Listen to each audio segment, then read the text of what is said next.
Мәдина шаһарының салынуы. Ертеде дүниенің төрт бұрышына билік жүргізген Мәлік деген патша болыпты. Әлемде одан өткен бай, құдіретті ешкім болмап. Бір күні патша Араб жазирасында аң аулап жүріп, Меккеге келеді. Қараса қажылық мезгіл екен. Жұрт оны патша екен деп елемейді. Ол уәзірінен, бұлар неге маған тағзым етпейді деп сұрайды. Сол кезде уәзірі, ей падишам, бұлар табиғатынан надан тәкаппар халық. Ыбырайымның қағбасынан артық ешкімді мойындамайды. Оны көңілге алмаңыз, дейді. Сол кезде патша, олай болса мен бір төмен әскер жіберіп, қағбасын қиратамын. Нан піскен кеудесін табанға басып, ат құйрығына байлаймын депті. Сауын айтып әскер шақыратын күні ол емі жоқ дертке шалдығады. Ауру түсініксіз еді. 12 мүшесі сау, бірақ еңсесі езіліп тұратын. Ашқұрсақ отырса да тәбеті келмейтін. Дел сал күйге ішіп, ұйқысыз таңдарды атырды. Бұл оның жүйкесін жұқартып, жынды қылуға айналды. Ол өңірдегі мықты тәуіпті түгел жинады. Солардың ішінде Мәрсәт есімді бір тәуіп. Тақсыр, көбіне төркіні беймәлім ауру теріс ниеттен болады. Бұзық бір мақсатты ойға алып едіңіз, деді. Меккедегі Байтулланы қиратқым келген. Тақсыр, Меккемен біздің арада жаулық жоқ. Ол жаққа неге шүйліктіңіз? Ол жаққа шұбырған жұрт неге мен тұрған қалаға қажылық жасамайды? Қағбада Құдайдың тасы бар. Мекке жердің кіндігі. Жаулық ниетіңізден қайтыңыз. Аллаға қарсы шыққан пенденің ешқайсысы аман қалмаған. Алламен соғсам деп, намұрт абыройсыз ажал құшты. Онымен теңесемін деп, пейіш салған Шәддат та опат болды. Қолыңыздан келсе, Аллаға жақ болыңыз. Ауру жіберген Алла шипасында жібереді. Қағбаны көрдім, қабырғасы тозып кетіпті. Жөндеп берсем қалай қарайсың? Онда сіз Құдайдың досын айналасыз. Тіптен болмағанда Құдайдың достарының досы боласыз. Патша қағбаны жаңартуға бел байлайды. Ниеті түзеліп еді, еңсесін езген қаралықта жоқ болды. Кеудесі кеңіп, рухы шаттанып шыға келді. Қағбаның қабырғасын құлатып қайта тұрғызды. Үндістанда өсетін берік ағаштан есік жасатып әкелді. Зергерлерге ол есіктің құлпы мен кілтін соқтырып, оны Құрайш тайпасының ұлықтарына тапсырды.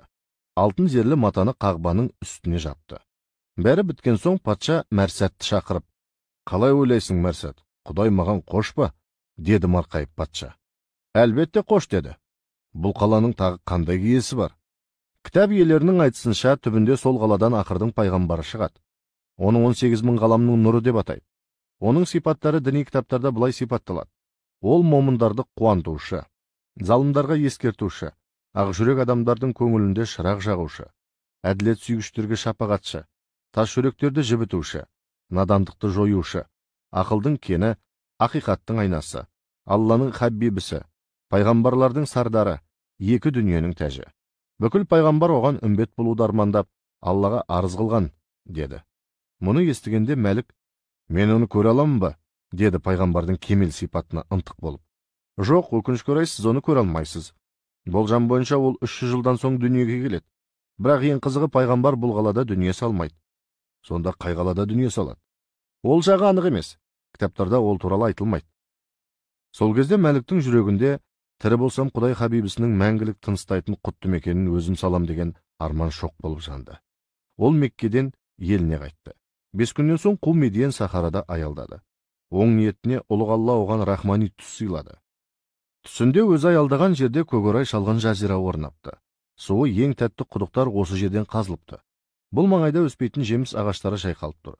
Өзі болса қалың құрма ағашының саясында көркем келбетті бір кісімен сұхбаттасып отыр. Оның не жайлайтып отырғанын толық түсінбейді.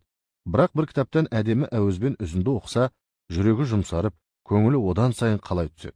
Оның сөзін тыңдаған сайын, бұның жүрегінің түбіндегі бітеліп қалған даналық бұлағының көзі ашылып, бұрқырап ағып жатқандай сезілді.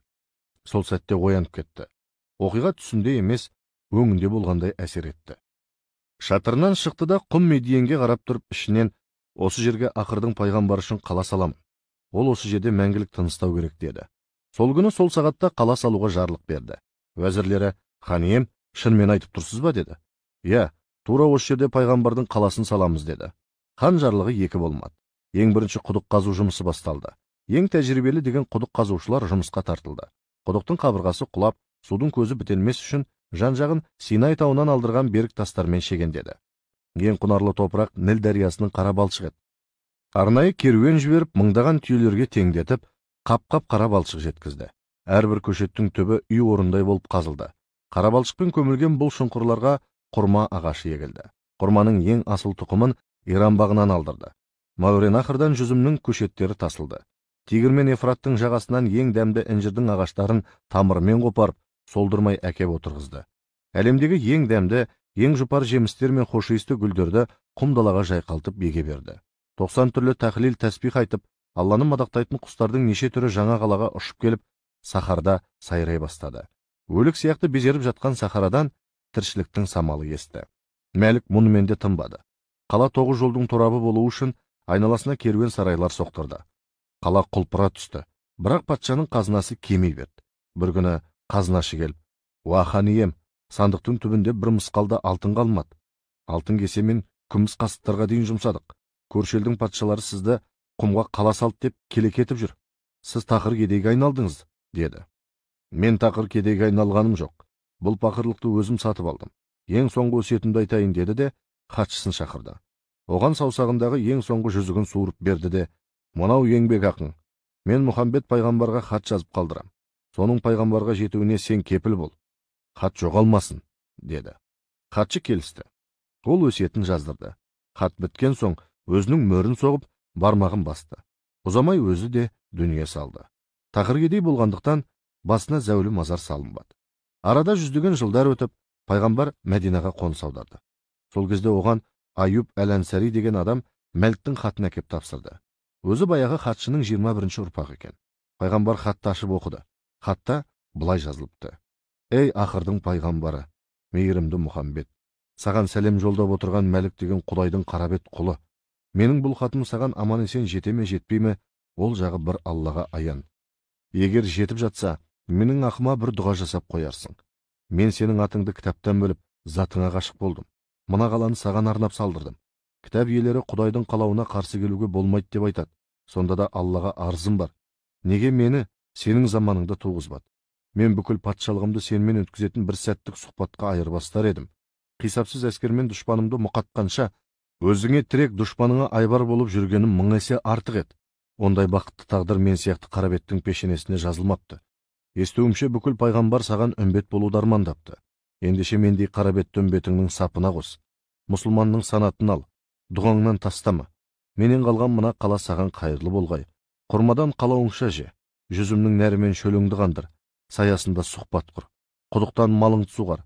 Бізде жақсы сөз бар. Өзің бола алсаң бол, бола алмасаң болған ердің атын ертті деген.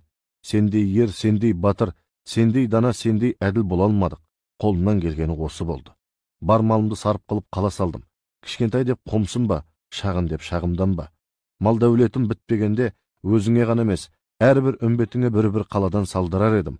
Қаланы қабыл алғайсың. Әлі де шаһардың кем-кетігі болса кешіргейсің. Ақыретте кеудемнен кері термей, үмбетім деп шапағатшы болсаң, сол маған жетеді. Одан артық сенен ақы сұрамаймын». Пайғамбар хатты оқып болып, еңкілдеп жылады. Достарына қарап, «Үмбет болсаң осындай үмбет бол. Не деген ықылас, не деген достық, не деген жомарттық» деп тоқтаусыз тамсанып, көзінің жасын тыя алмады. Мұсылмандар жабылып, Мәліктің қабірін қанша іздесе де таппады. Оның рухына арнайы Құран оқып, ас беріп, дұға етті.